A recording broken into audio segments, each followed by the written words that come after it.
سیدی رسول اللہ صلی اللہ علیہ وآلہ وسلم نے فرمایا تھا کہ جب تم پاور میں آؤ تو یہود و نصارہ کو جزیرۃ العرب سے نکال دینا۔ اس کے علاوہ سیدی رسول اللہ صلی اللہ علیہ وسلم نے ایک حدیث بیان فرمائی تھی کہ جزیرۃ العرب کے اوپر دو ادیان کو اکٹھے نہ ہونے دینا۔ اس کے اوپر جب اقتدار مستحکم ہو گیا جناب فاروق اعظم کا، تو انہوں نے سب سے پہلے اس کے اوپر عمل کیا، اور نجران میں ایک اور نجد میں بہت بڑی آبادی جو عیسائیوں کی ابھی تک برقرار تھی،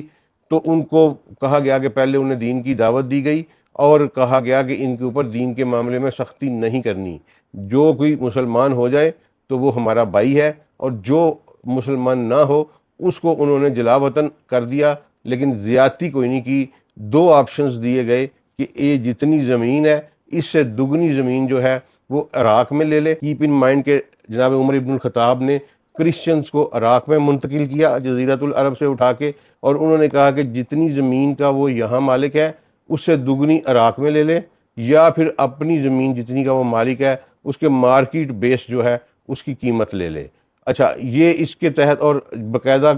گورنرز کو لکھا گیا کہ آپ نے اس کے اوپر سختی نہیں کرنی اور کسی کے ساتھ کوئی زیادتی نہیں کرنی، لیکن بہرحال انہیں فورسبلی جلا وطن کیا گیا اور رسول اللہ صلی اللہ علیہ وسلم کے احکامات کے تحت کیا گیا۔ اس کے بعد پھر وہ پلٹے اور انہوں نے جو خیبر اور فدق میں جو یہودی آباد تھے، اور رسول اللہ انہوں نے یہ رولا بھی ڈالا کہ ہمیں رسول اللہ صلی اللہ علیہ وآلہ وسلم نے معاہدہ کیا ہوا ہے، تو انہوں نے جناب عمر فاروق نے کہا کہ وہ معاہدہ اپنی مدت کی تکمیل کو پہنچ چکا ہے، تو انہوں نے یہودیوں کو وہاں سے شفٹ کیا اسی بیس کے اوپر کہ جتنی یہودی کی یہاں زمین ہے اسے دگنی شام میں لے لے یا مارکیٹ ویلیو لے لے۔ کرسچنز کو عراق میں شفٹ کیا اور جیوز کو، یہودیوں کو انہوں نے شام میں جو ہے وہ شفٹ کیا۔